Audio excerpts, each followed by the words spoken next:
Qué bendiciones cantar al Señor. Amén. Ahora vamos a meditar, hermanos, en su palabra. Y yo le voy a pedir que vaya conmigo en la epístola a los Romanos, por favor.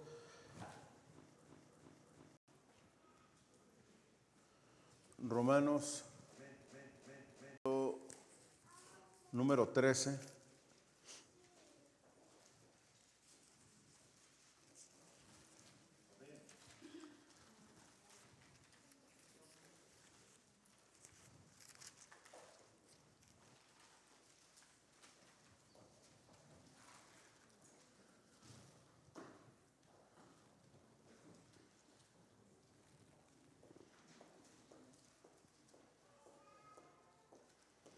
Ya estamos ahí, hermanos.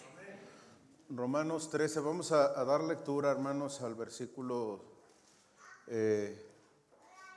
6, 7 y 8 del capítulo número 13. Dice: pues por esto pagáis también los tributos, porque son servidores de Dios que atienden continuamente a esto mismo. Pagad a todos los que debéis, al que tributo, tributo, al que impuesto, impuesto, al que respeto, respeto, al que honra, honra. No debáis a nadie nada, sino el amaros unos a otros, porque el que ama al prójimo ha cumplido la ley. Permítame hacer una oración, hermanos. Señor, Dios Todopoderoso, te damos a ti la gloria y la honra. Gracias por la bendición que nos das de tener tu palabra, Señor. Te rogamos que nos bendigas con tu palabra, Señor, que esta enseñanza pueda quedar guardada, Padre, en nuestros corazones, Señor. Que esta enseñanza de tu bendita palabra pueda ser de bendición, Padre, para todos los que la han de oír, Padre, y que pueda esta palabra, Señor, bendecirnos en crecimiento, en edificación, en madurez, que podamos entenderla, que podamos comprenderla, que podamos creerla, que podamos vivirla, Padre. Nos encomendamos a ti en todo, te rogamos esto en el nombre de Jesús. Amén. Amén, hermanos. La semana pasada comenzamos una nueva serie de predicaciones, si recuerdan, que lleva como tema general, título general, Libres en Cristo. ¿Sí lo recuerdan? Nuestro hermano nos habló del el caso, el momento en el que el Señor Jesús, en Juan 8, les dice a todos aquellos que habían creído en Él: si permanecen en mí, mis palabras serán verdaderamente libres. Y de eso vamos a estar hablando en varias semanas posteriores. Vivimos, hermanos, en un país, en una nación, en la que decimos ser libres. De hecho, en cierta forma, en cierto modo, lo somos. Somos libres porque un día hace más o alrededor de 200 años se inició una lucha por la independencia, por la libertad, y de hecho se consiguió. En México, hermanos, gracias a esa libertad que tenemos en nuestro país y en las naciones similares a la nuestra, hay respeto a la igualdad, por ejemplo, respeto a la democracia, respeto a la cultura que cada quien quiera tener, ejemplo, a la libertad de culto, ¿verdad? A la fe, a la religión.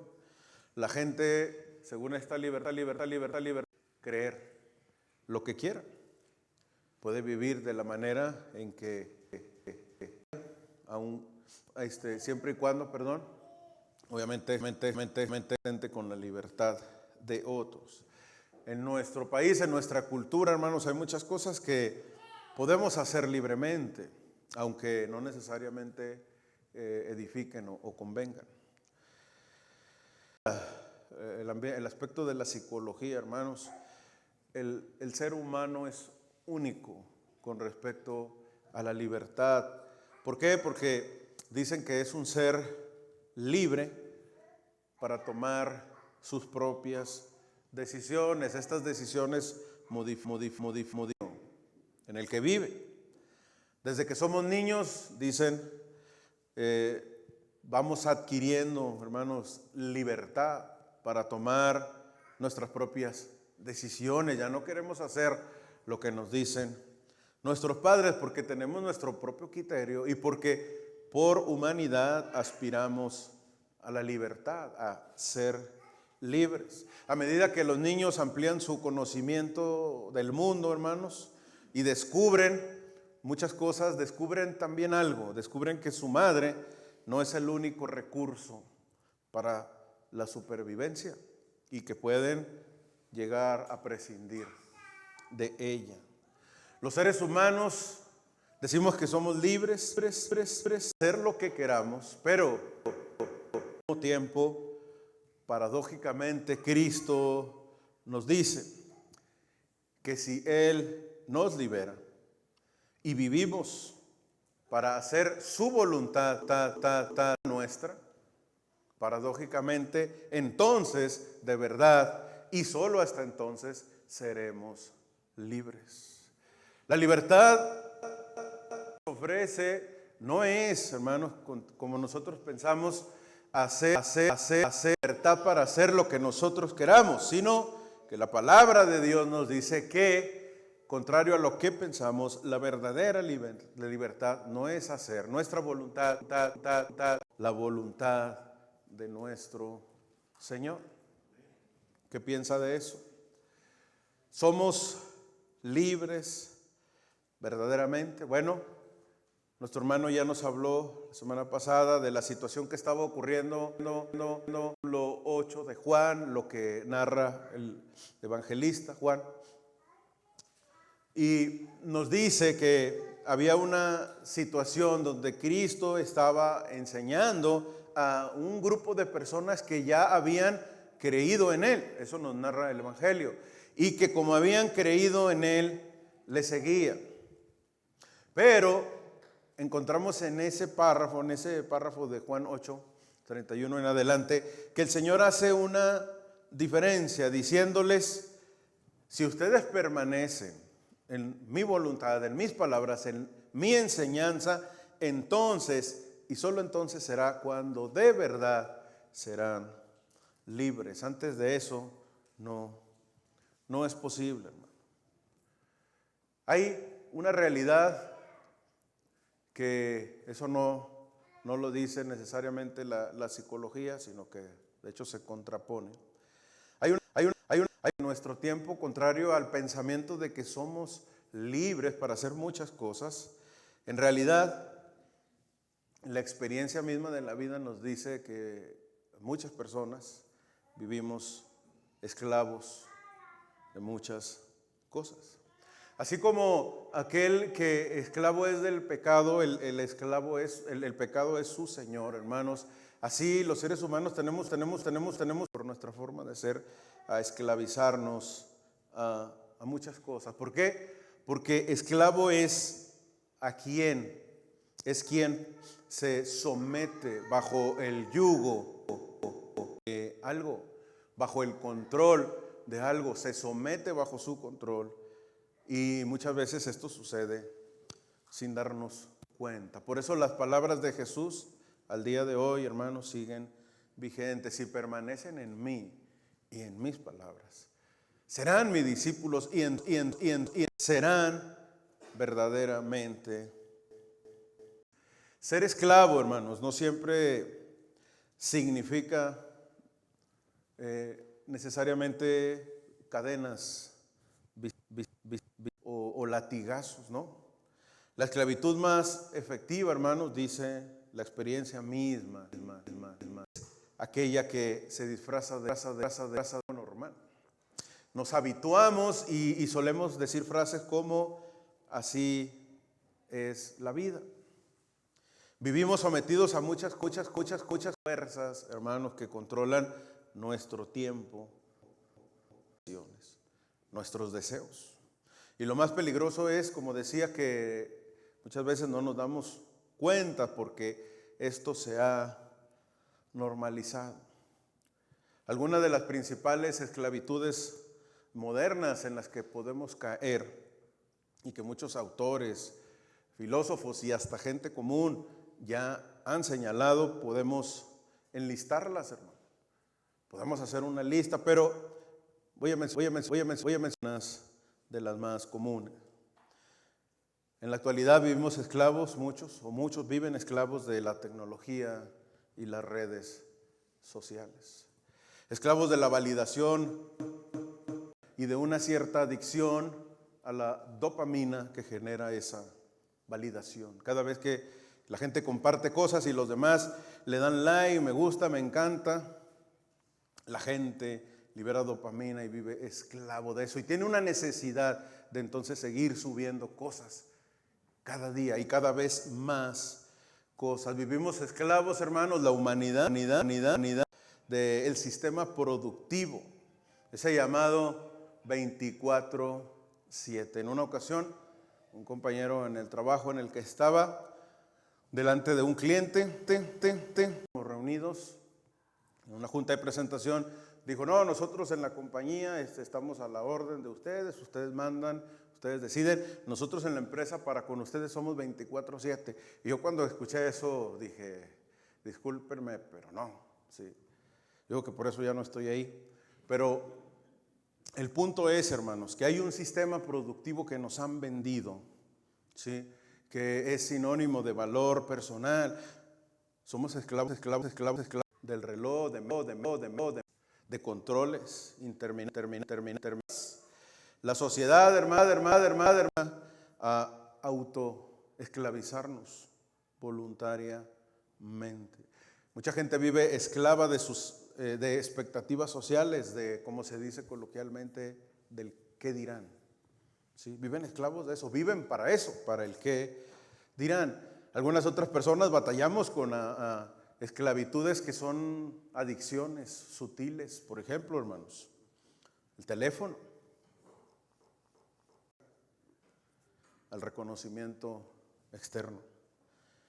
Y mucha gente, muchas personas sin darnos cuenta, hermanos, en determinados tiempos vivimos esclavizados del dinero y del ciclo consumo, deuda. Es un ciclo. Trabajamos, consumimos, nos endeudamos y como estamos endeudados tenemos que trabajar y volver a endeudarnos. Es un ciclo, hermano, petit, para pagar nuestra vida, para pagar cosas que muchas veces no necesitamos, de verdad.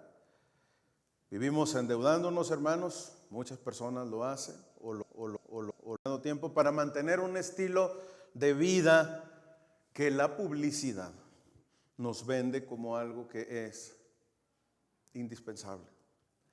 A lo largo de estas semanas, hermanos, vamos a estar hablando de que hay muchas cosas que nos esclavizan sin darnos cuenta. El Señor dijo cuál era la clave y la solución para ser verdaderamente libres en Juan 8, hermanos. Son 4 cosas. Si vosotros permanecen en mí, serán mis discípulos verdaderamente. Y entonces van a y entonces esa verdad los hará libres. Proverbios 22:7 dice, el rico se enseñorea de los pobres y el que toma prestado es esclavo del que le presta. La Nueva Versión Internacional, hermanos, lo deja más claro. Los ricos son de los pobres. Los deudores son esclavos, acreedores. Y déjeme decirle unas estadísticas al respecto, hermanos. El 65% de los latinos les preocupa más de deudas de dinero que las cuestiones amorosas. No tienen deuda, es decir, el 80% debe. El 56% de las personas se separan, se divorcian en Norteamérica, es causa principal número 1 por temas del dinero, hermanos.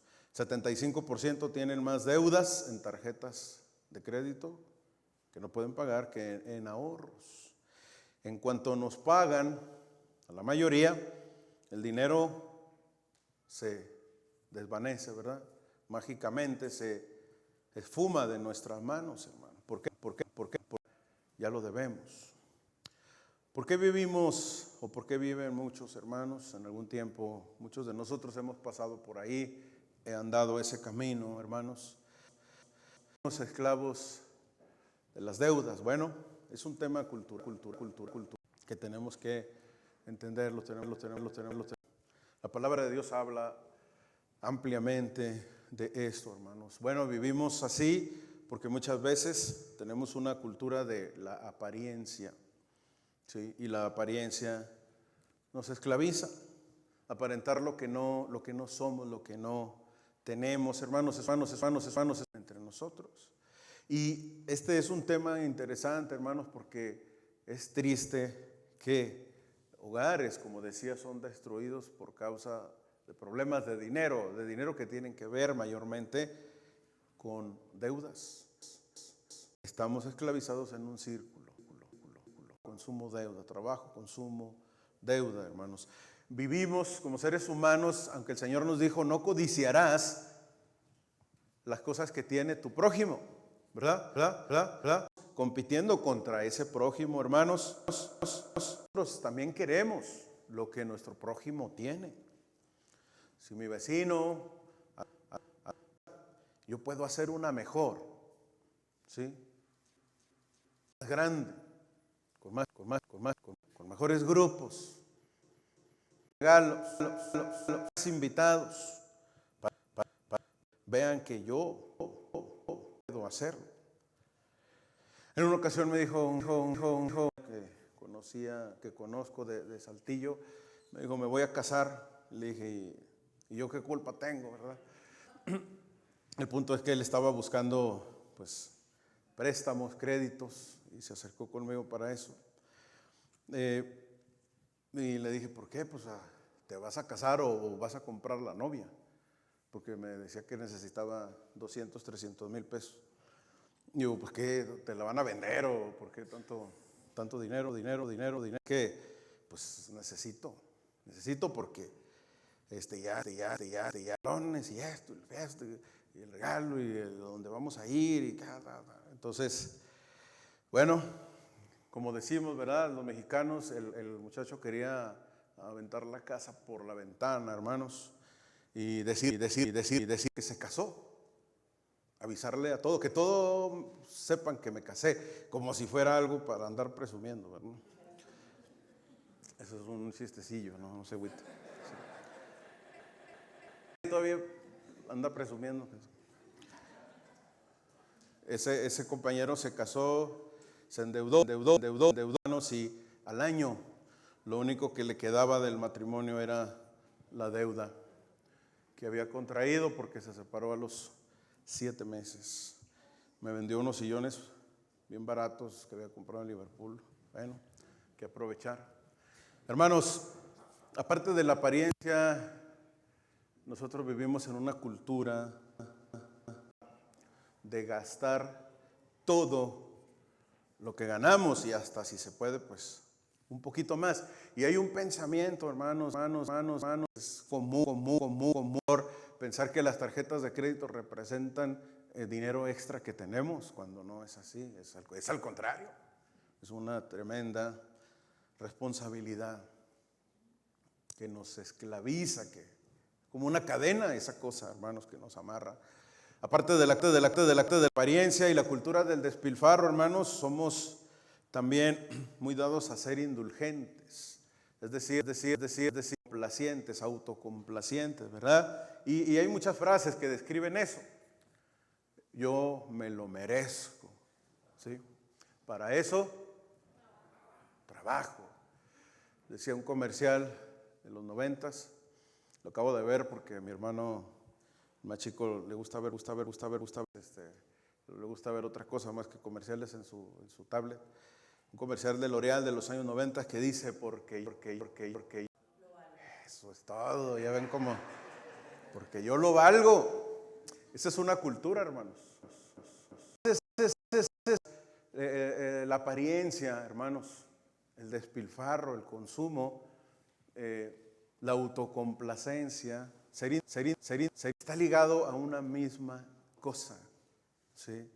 A nuestro egoísmo, a esa necesidad de tener, a esa necesidad de ser más, de querer más, porque yo me lo merezco, ¿sí? Yo me lo merezco. Para eso, los hermanos tienen que ver con que son ganados, ¿sí? No hay una cultura de planear, ¿sí? De hacer un presupuesto, y vivimos, pues, como dicen los antiguos, o como decían, pues como Dios nos da a entender. Pero no es cierto, porque Dios no nos da a entender de manera, ¿verdad? Es como nosotros entendemos, porque la gente dice, no, pues como Dios nos da a entender. Pero no es cierto. La palabra de Dios, y lo acabamos de leer, hermanos, el apóstol a los romanos y nos dice a nosotros, no tengan deudas pendientes con nadie. Dice la versión internacional de Romanos 13, no tengan deudas con nadie. A no ser, la única deuda que tienen con los demás es amarse unos a otros. Y lo leímos en la palabra de Dios también en Proverbios, hermanos. El que pide prestado es esclavo de aquel. Así que echemos cuentas, hermanos. ¿Cuántos tenemos? ¿Cuántos amos están controlando nuestras vidas? Dice Proverbios 22, hermanos, no seas de aquellos que se comprometen, ni de aquellos que salen fiadores de deudas. Proverbios 22, 26. Si no tuvieres para pagar, ¿por qué han de quitar tu cama de debajo de ti? Y esto que dice Proverbios, hermanos, en cierta medida y en cierto modo, para muchos se ha convertido en una profecía, ¿verdad? ¿Por qué han de quitar tu cama de debajo de ti? Recuerdo cuando, otra vez, en los 90s, aclaro esto para que no piensen que tengo más de 50 años, yo 90, bueno, adolescente, hermano, ¿sí? Tengo apenas 42, parezco de 55, pero son otros temas. Cuando era niño en los 90s, hermanos, recuerdo varias veces ver llegar a personas, trabajadores de diferentes mueblerías, a llevarse. Yo pensé que eran nuestras, ¿sí? ¿Por qué? Porque dice Proverbios, porque han de quitar tu cama debajo de ti, porque otra vez, gentes, vivimos de apariencias, ¿sí? De autocomplacencias, del yo quiero esto, yo me lo merezco y lo quiero ya, no puedo esperar. Hay otro pensamiento fuerte, hermanos, que tiene que ver con la autocomplacencia, pero para con nuestros hijos.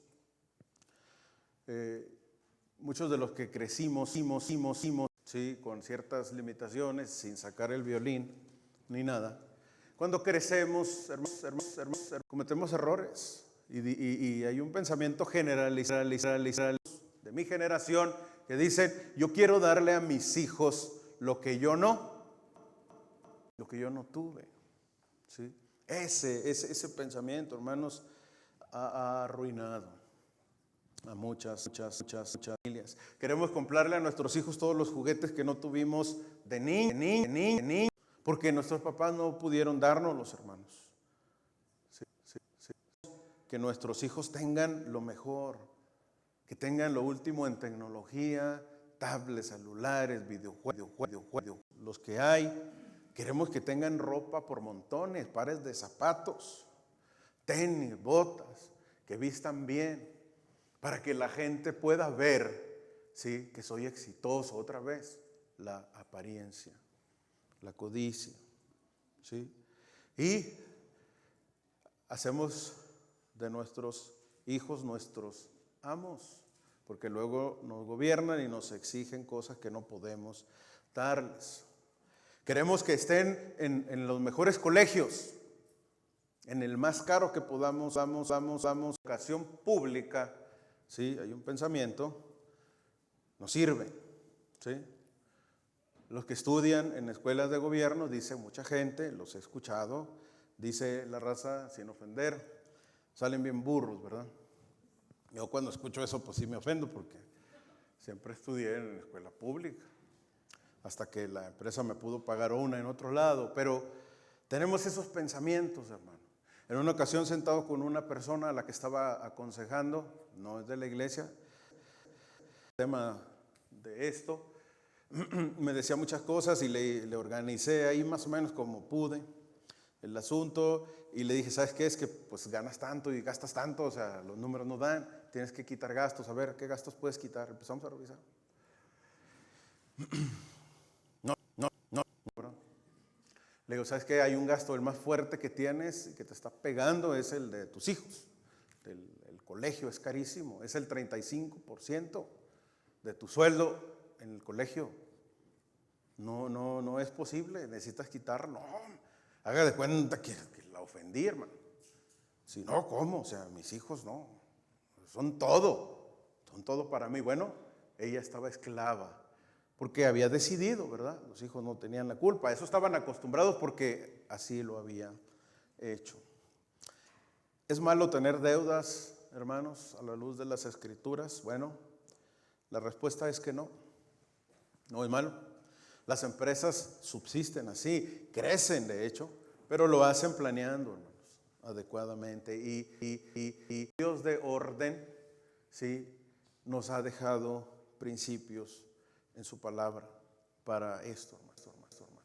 El Señor, hermanos, tuviéramos vida abundante, pero debemos de comprender que la vida abundante que Jesús, hermanos, es todo menos que necesariamente riqueza de posesiones. Hay un malentendido. A una iglesia de la prosperidad, ahí le van a decir, sí, que tú eres el rey del mundo, del universo, y si tú eres su hijo, y él es tu padre, y él es el rey, el dueño de todo, entonces tú tienes que ser rico y poderoso, ¿verdad? Porque para eso vino Cristo. Yo vine para traer vida y vida en abundancia, ¿verdad? Pero la misma palabra de Dios, hermanos, dice que la vida no consiste en las posesiones materiales que tengamos. Hay un mal entendimiento de esas cosas. ¿Qué nos enseñó Jesús? ¿Qué nos enseña la palabra? Lo leímos hoy. Por esto digo, hermanos, que el tiempo es corto. Resta pues que los que tienen como si no la tuviesen, y los que lloran como si no llorasen, y los que se alegran como si no se alegrasen, y los que compran y los que disfrutan de este mundo disfrutasen apariencia de este mundo se pasa. La apariencia, hermanos, es un gran problema. Y Jesús vino para que fuéramos, sí, abundantes en Él. Y Él nos ha hecho ya libres de la esclavitud, del control que el pecado ejercía sobre nosotros, pero muchos de sus discípulos van a otras cosas de esta vida. Y una de las más grandes, hermanos, es la esclavitud de lo que tiene que ver con las deudas. ¿Qué sabemos según la palabra de Dios al respecto de eso? Bueno, más adelante o en otra ocasión, para aquellos que están endeudados y tienen problemas, podemos ayudarlos, ¿verdad? Eso lo dimos en salud, entonces más adelante lo retomamos. Si alguien necesita ayuda, hermanos, puede pedir consejo. Pero ¿qué hacemos, hermanos, para no vivir? En primer lugar, el Salmo 37, 21, Salmos, dice, el impío toma prestado y no paga. Justo da generosamente. La palabra de Dios, fíjese bien, en el Salmo 37 nos dice, Dios que acostumbran a endeudarse y luego a no pagar, ¿sí? Están viviendo pecaminosamente. El impío, ¿sí sabe lo que es impío, verdad? El pecador, el malvado, el que vive mal, toma prestado, pide, luego no paga. No pagar deudas, hermanos, dice la palabra de Dios en este pasaje, que es vivir pecaminosamente. Porque el justo debe honrar su palabra. Dios te honra. Amigo, cuando honras tus compromisos. En primer lugar, debemos de buscar y ya estamos en esa situación, pedir consejo sabio y pagar, porque es vivir en pecado, es vivir impíamente el andar debiéndole a la gente y no pagar, porque eso no hace un hijo de Dios. En segundo lugar, hermanos, debemos de confiar en la provisión de Dios. Dice el Salmo, el mismo 37, pero el versículo 25, joven fui y he envejecido, y no he visto justo desamparado, ni su descendencia que mendigue pan. Debemos de confiar, hermanos, en que Dios nos provee. Si Él nos ha dado a su Hijo, hermanos, dice la palabra de Dios, ¿cómo no nos va a dar con Jesús todas las cosas? Pero nos va a dar toda, si vivimos prudentemente, sabiamente, en obediencia a sus mandatos. Y la palabra de Dios, si de algo nos ha en gran manera, en toda, pero en el Nuevo Testamento Jesús habló en gran manera, es de asuntos relacionados con el dinero. Porque raíz de todos los males es el amor al dinero. Confiemos, hermanos, dice el salmista, joven fui y ahora ya soy viejo, y durante toda mi vida, todos los años que el Señor me ha prestado sobre esta tierra, no he visto a un justo, a alguien que confía en Dios mendigando pan. Confiemos en que Dios nos da las cosas que necesitamos, hermano, pero viviendo bajo su preceptos, bajo el deseo que Él tiene para nuestras vidas, que no es vivir de la apariencia.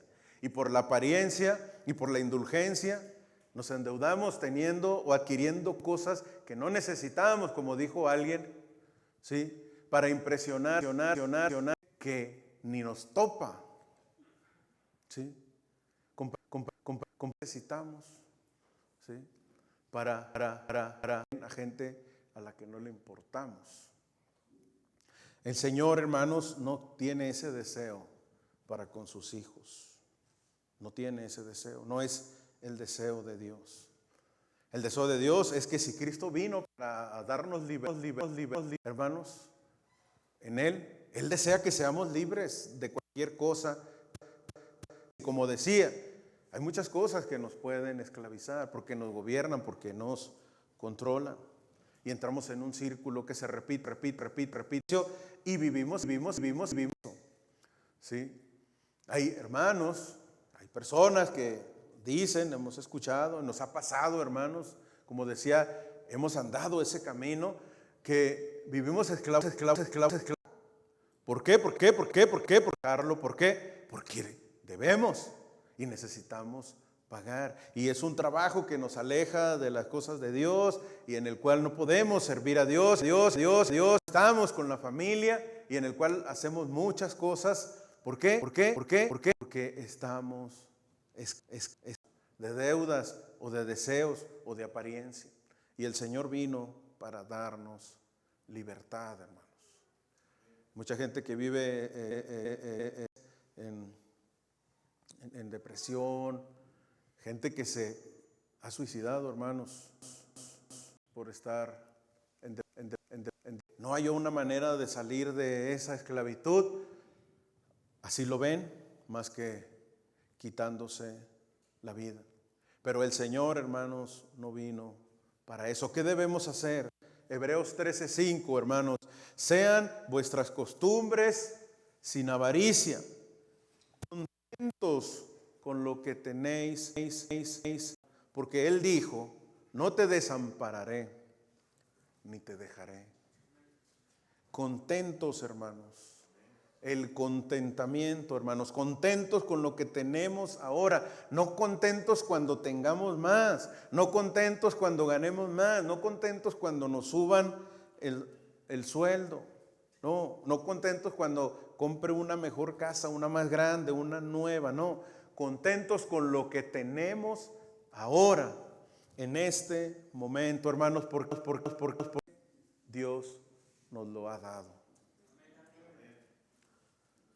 El contentamiento, hermanos, es una joya maravillosa, una virtud cristiana que Dios quiere que todo persigamos.